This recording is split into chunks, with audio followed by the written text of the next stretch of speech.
Que con la exposición de 19 organizaciones comenzará este miércoles las audiencias en el Tribunal Constitucional por el requerimiento en contra de la glosa de gratuidad. Y queremos conocer más detalles y es por eso que tomamos contacto con Daniela Esparza. Daniela, ¿cómo estás? Buenas tardes. Cuéntanos más detalles respecto a lo que va a ocurrir mañana miércoles.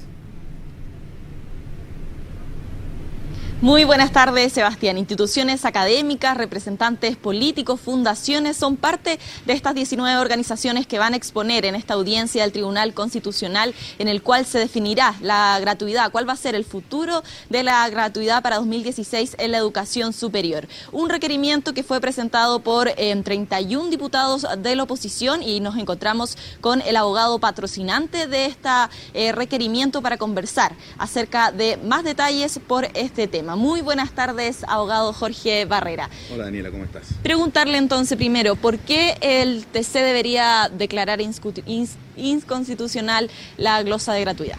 A ver, lo primero es que detrás de este requerimiento existe un equipo jurídico compuesto por grandes abogados, dentro de ellos quien le va a tocar representar nuestra posición ante el Tribunal Constitucional, el gran constitucionalista Arturo Fermandois. Primeramente existen dos grandes núcleos de nuestro requerimiento, o del requerimiento de los diputados, el cual patrocinamos nosotros. El primero dice relación con que una política pública sustancial de la envergadura de la gratuidad en la educación superior no puede ser implementada a través de una glosa presupuestaria. Así lo ha dicho el Tribunal Constitucional en el pasado con un requerimiento interpuesto por el presidente Salvador Allende del año 72 y así lo ha dicho también el Tribunal Constitucional ante un requerimiento al cual fue adherida la propia presidenta Bachelet en su primer mandato por también una impugnación a la ley de presupuesto. Y la segunda impugnación dice relación con que no se pueden establecer diferencias arbitrarias al establecer requisitos adicionales a instituciones que no forman parte del CRUCH o del Consejo de Rectores al resto de universidades privadas e institutos profesionales y centros de formación técnica. Esos son los dos núcleos fundamentales del requerimiento. No establecer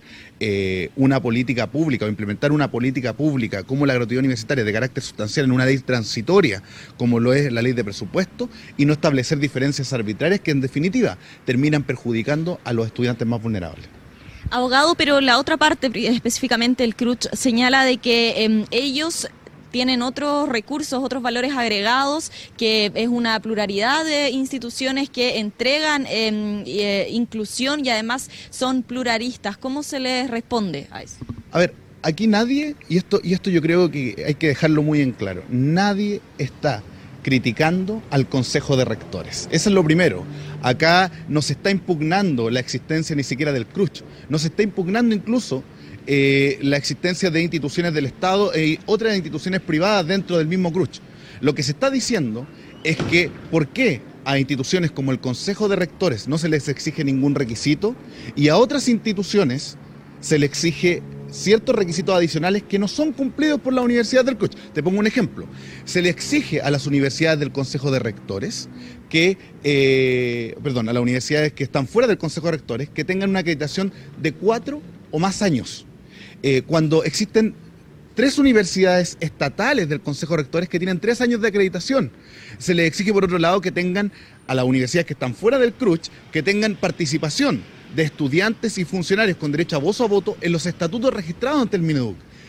Nosotros detectamos lo menos 4 universidades del Estado que no tienen dicha participación en los estatutos. Se dice que no tengan sociedades con fines de lucro como miembros, asociados o beneficiarios de la corporación o fundación que es sostenedora de la universidad, a las universidades que están fuera del CRUCH, pero vemos que el 100% de las universidades del CRUCH tiene personas o empresas relacionadas. Entonces, acá nosotros decimos, oiga, nosotros no tenemos problema con la estructura que usted tiene, Consejo de Rectores.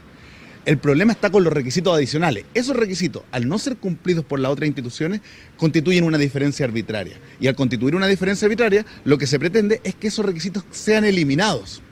Acá ha existido mucha opinología constitucional y así lo hemos manifestado y así lo han manifestado también los diputados, los 31 diputados. ¿Por qué? Porque se dice que se está impugnando la gratuidad. Eso no es verdad.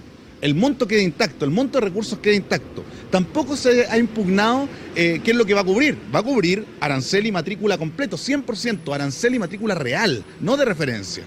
Y tercero, los beneficiarios quedan intactos, el 50% más vulnerable. Por lo tanto, si se decide en el futuro, acogiéndose del requerimiento, tal como nosotros pensamos que va a ocurrir, si se decide eliminar estudiantes, eso va a ser una decisión pura y simple del gobierno. El gobierno va a tener que o vetar la glosa, ya sea modificándola, sustituyéndola, añadiendo nuevos elementos a la glosa, pero eso va a ser resorte del gobierno a través, por ejemplo, de un veto presidencial que será tramitado en el Congreso Nacional. Pero no, en la impugnación lo que hace es aumentar el número de beneficiarios y aumentar el número de estudiantes vulnerables sin discriminación. Abogado, ¿cuál sería la diferencia entre esta glosa de gratuidad y las becas Nuevo Milenio, que se ha dado como un ejemplo de aprobación de recursos por medio de ley de presupuesto? Eso es muy interesante. Las becas lo que hacen es, se establece una asignación de montos de recursos y se dicen los beneficiarios. Nada más. Lo que hace esta glosa 05 es decir, ¿sabe qué? Además yo le pongo requisitos a usted para ser institución elegible, requisitos que son discriminatorios, como no se ha establecido en otros casos, porque se dice en el caso de las becas que tiene que ser una institución acreditada solamente, pero todas tienen que ser acreditadas para ello. En segundo lugar, se establece un arancel regulado, se establece una regulación de aranceles por medio de una glosa. Eso es distinto al establecimiento de las becas, eso no se regula. En tercer lugar, se pone un tope a la matrícula para los estudiantes de primer año, para que las instituciones no puedan matricular más estudiantes. Eso constituye una regulación sustantiva que viene a regular todo el financiamiento de la educación superior en Chile. Y eso no se puede hacer a través de una glosa presupuestaria. Abogado, ¿y cómo se responde a los parlamentarios de oficialismo de la nueva mayoría que van a defender la glosa de gratuidad y señalan de que el fondo de este requerimiento es que la oposición simplemente no quiere educación gratuita? Acá, insisto con que ha existido una opinología constitucional de inmensa magnitud por parte del gobierno y por parte de los diputados oficialistas. Nosotros lo que hemos hecho es señalar, primero, no se toca la gratuidad. No se está cuestionando la gratuidad por la vía constitucional. Segundo lugar, por lo tanto no se cuestionan los montos, no se cuestiona que se cubra el arancel real y la matrícula, el monto real de la matrícula. Y en tercer lugar, que creo que a mí me parece anecdótico, por decirlo menos, que los parlamentarios prefieran que exista discriminación arbitraria hacia los estudiantes vulnerables. Nosotros estamos tratando de abrir las puertas para que más estudiantes puedan acceder a este beneficio. Por tanto, esto no significa que nosotros estemos atentando directamente por esta vía en contra de la gratuidad de la educación superior, sino que lo que nosotros estamos diciendo, una política pública de esta envergadura no puede ser llevada a cabo a través de una glosa presupuestaria, y en segundo lugar, no pueden establecerse diferencias arbitrarias entre estudiantes igualmente vulnerables. Si es que finalmente el Tribunal Constitucional rechaza el requerimiento, ¿cuál sería un siguiente paso o ya no hay otras vías?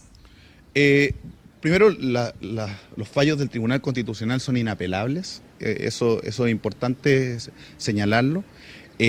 Nosotros creemos que va a ser acogido, ya sea por la primera impugnación que se hace en términos de que no se puede implementar una política de esta envergadura por una glosa presupuestaria, ya sea por porque se establecen diferencias arbitrarias entre estudiantes igualmente vulnerables.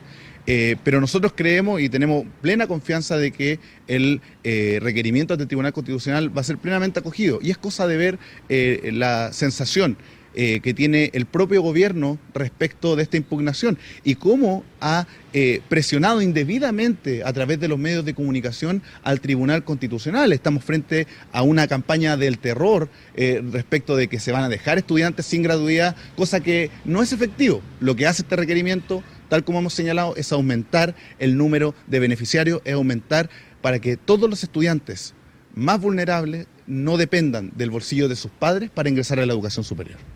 Muchas gracias, abogado Barrera, por conversar con CNN Chile. Escuchábamos entonces, Sebastián, la argumentación de una de las partes de este requerimiento que se discute en el Tribunal Constitucional y que ve el futuro de la gratuidad en la educación superior. Se espera que el 23 de diciembre se conozca el fallo entonces y se defina si va a ser o no acogido. Sebastián.